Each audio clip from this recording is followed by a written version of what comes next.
بسم الله الرحمن الرحيم. الحمد لله الذي أنزل على عبده الكتاب ولم يجعل له عوجا قيما لينذر بأسا شديدا من لدنه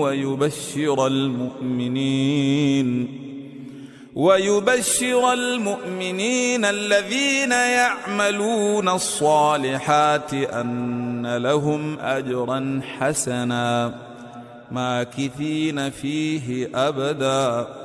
وينذر الذين قالوا اتخذ الله ولدا ما لهم به من علم ولا لآبائهم كبرت كلمة تخرج من أفواههم إن يقولون إلا كذبا فلعلك باخع نفسك على آثارهم إن لم يؤمنوا بهذا الحديث أسفا إنا جعلنا ما على الأرض زينة لها لنبلوهم أيهم أحسن عملا وإنا لجاعلون ما عليها صعيدا جرزا أم حسبت أن أصحاب الكهف والرقيم كانوا من آياتنا عجبا إذ أوى الفتية إلى الكهف فقالوا ربنا آتنا من لدنك رحمة وهيئ لنا من أمرنا رشدا فضربنا على آذانهم في الكهف سنين عددا ثم بعثناهم لنعلم أي الحزبين أحصى لما لبثوا أمدا نحن نقص عليك نبأهم بالحق إنهم فتية آمنوا بربهم وزدناهم هدى وربطنا على قلوبهم إذ قاموا فقالوا ربنا رب السماوات والأرض لن ندعو من دونه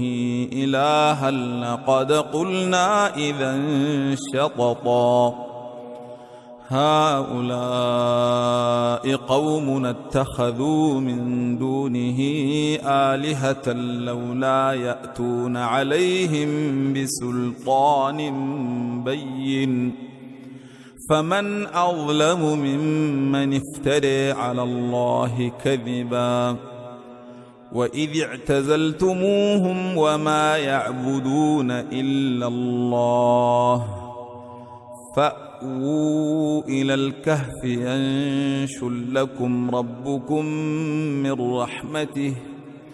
ينشر لكم ربكم من رحمته ويهيئ لكم من أمركم مرفقا وترى الشمس إذا طلعت تزاور عن كهفهم ذات اليمين وإذا غربت تقرضهم ذات الشمال وهم في فجوة منه ذلك من آيات الله من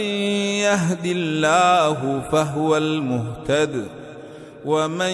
يضلل فلن تجد له وليا مرشدا وتحسبهم أيقاظا وهم رقود ونقلبهم ذات اليمين وذات الشمال وكلبهم باسط ذراعيه بالوصيد لو اطلعت عليهم لوليت منهم فرارا ولملئت منهم رعبا وكذلك بعثناهم ليتساءلوا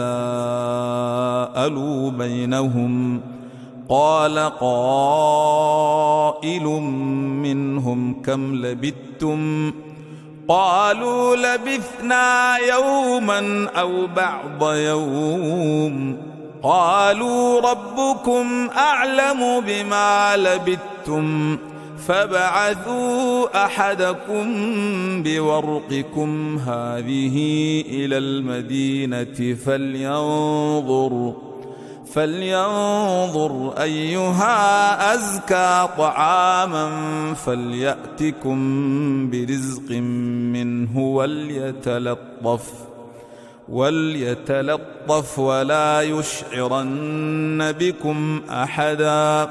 إنهم إن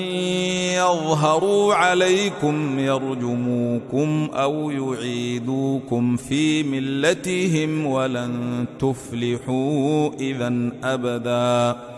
وكذلك أعثرنا عليهم ليعلموا أن وعد الله حق وأن الساعة لا ريب فيها إذ يتنازعون بينهم أمرهم فقالوا ابنوا عليهم بنيانا ربهم أعلم بهم قال الذين غلبوا على أمرهم لنتخذن عليهم مسجدا سيقولون ثلاثة رابعهم كلبهم ويقولون خمسة سادسهم كلبهم رجما بالغيب ويقولون سبعة وثامنهم كلبهم قل ربي أعلم بعدتهم ما يعلمهم إلا قليل فلا تمار فيهم إلا مراء ظاهرا ولا تستفت فيهم منهم أحدا ولا تقولن لشيء إني فاعل ذلك غدا إلا أن يشاء الله واذكر ربك إذا نسيت وقل عسى أن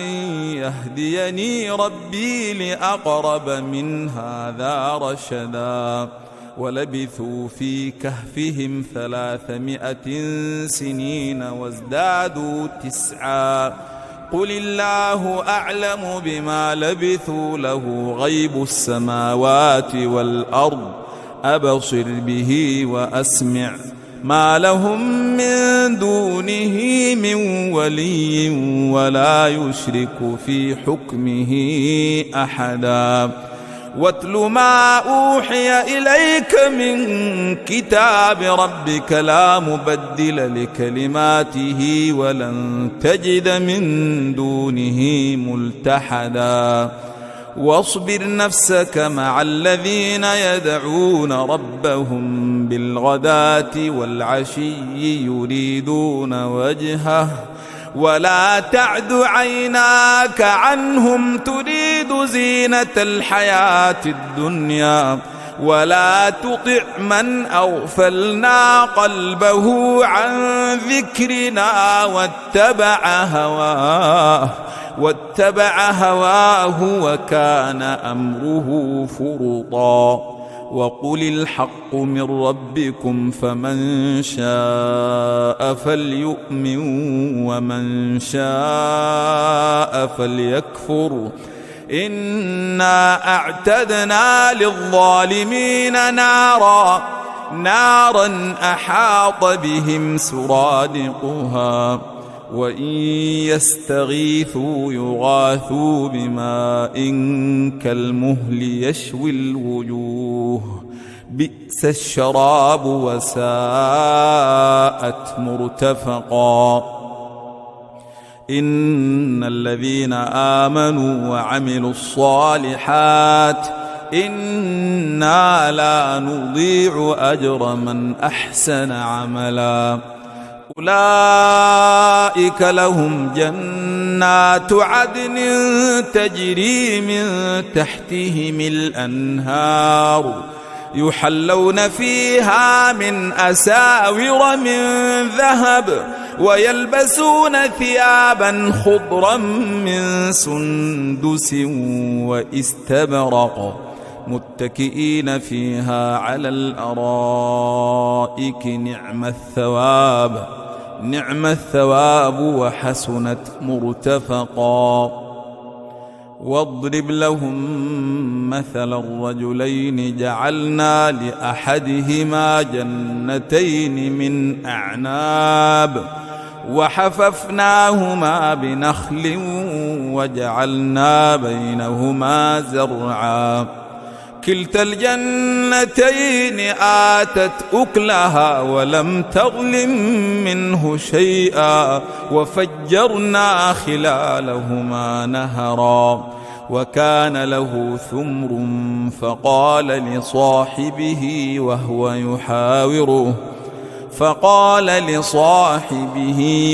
يحاوره أنا أكثر منك مالا وأعز نفرا ودخل جنته وهو ظالم لنفسه قال ما أظن أن تبيد هذه أبدا وما أظن الساعة قائمة ولئن رددت إلى ربي لأجدن خيرا منها منقلبا. قال له صاحبه وهو يحاوره أكفرت بالذي خلقك من تراب ثم من نطفة ثم سواك رجلا لكن هو الله ربي ولا أشرك بربي أحدا ولولا إذ دخلت جنتك قلت ما شاء الله لا قوة إلا بالله إن ترني أنا أقل منك مالا وولدا فعسى ربي أن يؤتيني خيرا من جنتك ويرسل عليها حسبانا من السماء فتصبح صعيدا زلقا أو يصبح ماؤها غورا فلن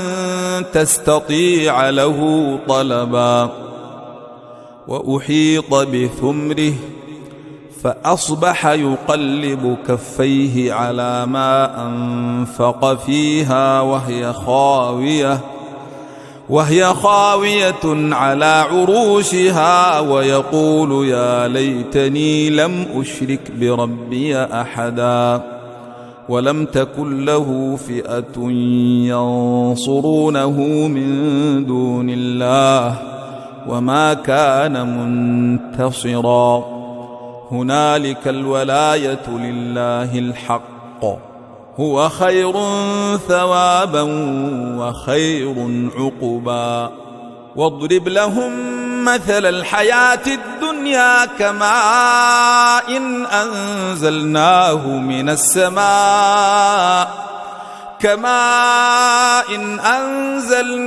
من السماء فاختلط به نبات الأرض فأصبح هشيما تذروه الرياح وكان الله على كل شيء مقتدرا. المال والبنون زينة الحياة الدنيا والباقيات الصالحات خير عند ربك ثوابا وخير أملا. ويوم تسير الجبال وترى الأرض بارزة وحشرناهم فلم نغادر منهم أحدا وعرضوا على ربك صفا لقد جئتمونا كما خلقناكم أول مرة بل زعمتم أن لن نجعل لكم موعدا. ووضع الكتاب فترى المجرمين مشفقين مما فيه ويقولون يا ويلتنا ما لهذا الكتاب لا يغادر صغيرة ولا كبيرة إلا أحصاها ووجدوا ما عملوا حاضرا ولا يظلم ربك أحدا وإذ قلنا للملائكة اسجدوا لآدم فسجدوا إلا إبليس كان من الجن ففسق عن أمر ربه أفتتخذونه وذريته أولياء من دوني وهم لكم عدو بئس للظالمين بدلا ما أشهدتهم خلق السماوات والأرض ولا خلق أنفسهم وما كنت متخذ المضلين عضدا ويوم يقول نادوا شركائي الذين زعمتم فدعوهم فلم يستجيبوا لهم وجعلنا بينهم موبقا ورأى المجرمون النار فظنوا أنهم مواقعوها ولم يجدوا عنها مصرفا ولقد صرفنا في هذا القرآن للناس من كل مثل وكان الإنسان أكثر شيء جدلا وما منع الناس أن يؤمنوا إذ جاءهم الهدى ويستغفروا ربهم إلا أن تأتيهم سنة الأولين أو يأتيهم العذاب قبلا وما نرسل المرسلين إلا مبشرين ومنذرين ويجادل الذين كفروا بالباطل ليدحضوا به الحق واتخذوا آياتي وما أنذروا هزؤا ومن أظلم ممن ذكر بآيات ربه فأعرض عنها ونسي ما قدمت يداه إنا جعلنا على قلوبهم أكنة أن يفقهوه وفي آذانهم وقرا وإن تدعهم إلى الهدى فلن يهتدوا إذن أبدا وربك الغفور ذو الرحمة لو يؤاخذهم بما كسبوا لعجل لهم العذاب بل لهم موعد لن يجدوا من دونه موئلا وتلك القرى أهلكناهم لما ظلموا وجعلنا لمهلكهم موعدا وإذ قال موسى لفتاه لا أبرح حتى أبلغ مجمع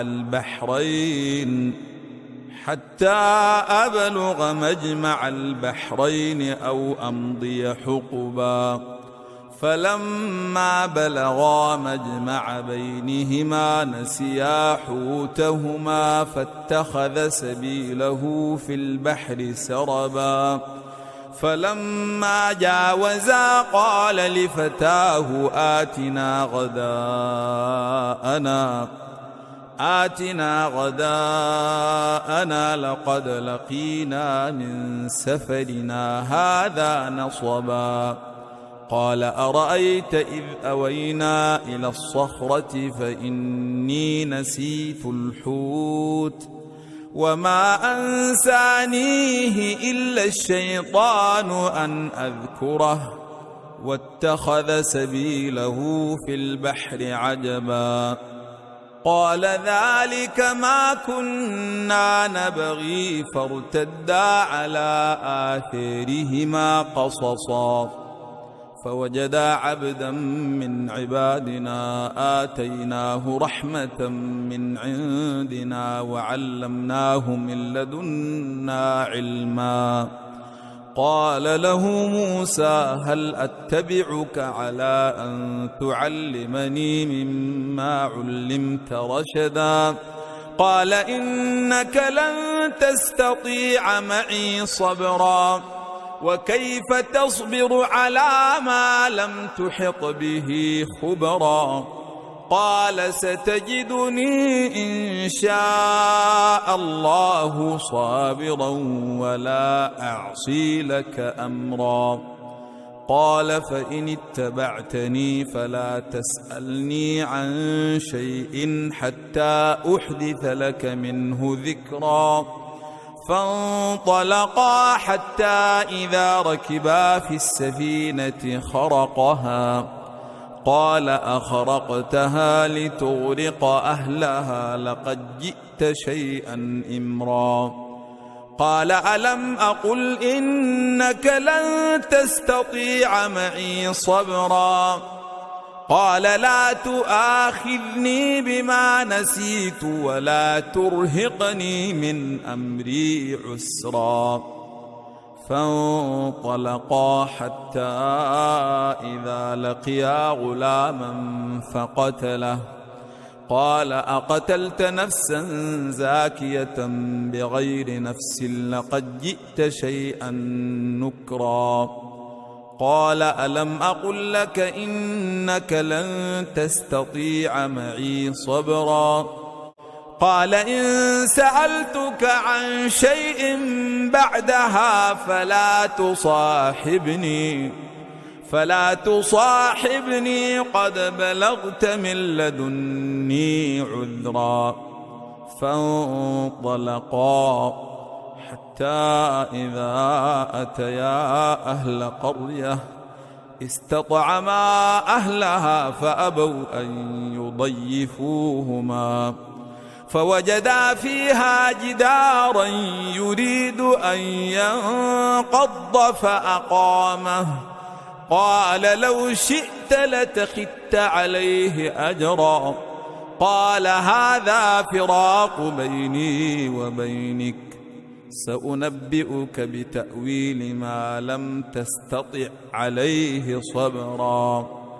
أما السفينة فكانت لمساكين يعملون في البحر فأردت أن أعيبها وكان وراءهم ملك يأخذ كل سفينة غصبا وأما الغلام فكان أبواه مؤمنين فخشينا أن يرهقهما طغيانا وكفرا فأردنا أن يبدلهما ربهما خيرا منه زكاة وأقرب رحما وأما الجدار فكان لغلامين يتيمين في المدينة وكان تحته كنز لهما وكان أبوهما صالحا فأراد ربك أن يبلغا أشدهما ويستخرجا كنزهما رحمة من ربك وما فعلته عن أمري ذلك تأويل ما لم تسطع عليه صبرا ويسألونك عن ذي القرنين قل سأتلو عليكم منه ذكرا إنا مكنا له في الأرض وآتيناه من كل شيء سببا فاتبع سببا حتى إذا بلغ مغرب الشمس وجدها تغرب في عين حمئة ووجد عندها قوما قلنا يا ذا القرنين إما أن تعذب وإما أن تتخذ فيهم حسنا قال أما من ظلم فسوف نعذبه ثم يرد إلى ربه ثم يرد إلى ربه فيعذبه عذابا نكرا. وأما من آمن وعمل صالحا فله جزاء الحسنى وسنقول له من أمرنا يسرا. ثم اتبع سببا حتى إذا بلغ مطلع الشمس وجدها تطلع على قوم لم نجعل لهم من دونها سترا. كذلك وقد أحطنا بما لديه خبرا. ثم اتبع سببا حتى إذا بلغ بين السدين وجد من دونهما قوما لا يكادون يفقهون قولا. قالوا يا ذا القرنين إن ياجوج وماجوج مفسدون في الأرض فهل نجعل لك خرجا على أن تجعل بيننا وبينهم سدا؟ قال ما مكني فيه ربي خير فأعينوني بقوة أجعل بينكم وبينهم ردما. آتوني زبر الحديد حتى إذا ساوى بين الصدفين قال انفخوا حتى إذا جعله نارا قال آتوني أفرغ عليه قطرا. فما استطاعوا أن يظهروه وما استطاعوا له نقبا. قال هذا رحمة من ربي فإذا جاء وعد ربي جعله دكا وكان وعد ربي حقا. وتركنا بعضهم يومئذ يموج في بعض ونفخ في الصور فجمعناهم جمعا وعرضنا جهنم يومئذ للكافرين عرضا. الذين كانت أعينهم في غطاء عن ذكري وكانوا لا يستطيعون سمعا. أفحسب الذين كفروا أن يتخذوا عبادي من دوني أولياء إنا أعتدنا جهنم للكافرين نزلا. قل هل ننبئكم بالأخسرين أعمالا الذين ضل سعيهم في الحياة الدنيا وهم يحسبون أنهم يحسنون صنعا. أولئك الذين كفروا بآيات ربهم ولقائه فحبطت أعمالهم فلا نقيم لهم يوم القيامة جزاؤهم جهنم بما كفروا واتخذوا آياتي ورسلي هزؤا. إن الذين آمنوا وعملوا الصالحات كانت لهم جنات الفردوس نزلا خالدين فيها لا يبغون عنها حولا. قل لو كان البحر مدادا لكلمات ربي لنفد البحر قبل أن تنفد كلمات ربي ولو جئنا بمثله مددا. قل إنما أنا بشر مثلكم يوحى إلي أنما إلهكم إله واحد فمن كان يرجو لقاء ربه فليعمل عملا صالحا ولا يشرك بعبادة ربه أحدا.